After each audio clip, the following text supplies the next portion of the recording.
Hi guys, this is our part 2. Muna niya part 2 sa atong putumaya guys. Yes, part 1 na part 2. Kung gusto ka makabalo guys, iuna lang og lantaw ang atong part 1 sa putumaya. Muna ni guys, after sa pagluto na ko last night, yukad na namo niya di ay yukad na niya gibutang niya sa planggana guys. After yo mo planggana ang mong gusto. Tapos yes, kana guys is tuno na siya, nakatimpla na siya guys. Nakita naman ninyo yung video na to sa part 1.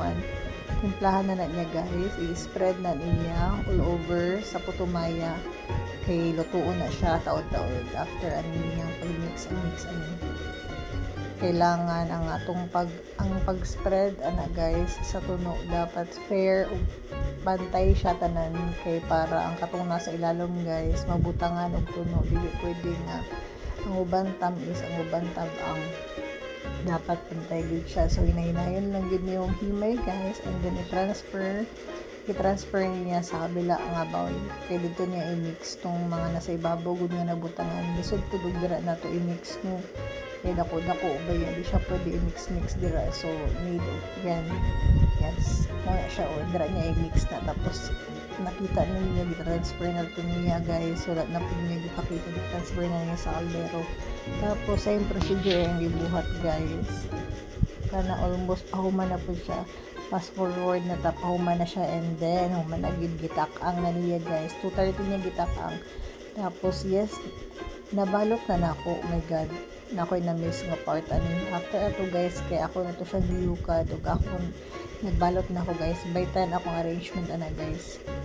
Wala man, after atong pagluto kay almost 1 hour man to niya giluto guys. Ni mata ko 3:30 kung nagbalot ko. Kinana ang pagbalot guys. So wala naman po ilain ko si Joy buhat ato after ato tumatakang yung yukad na po niya.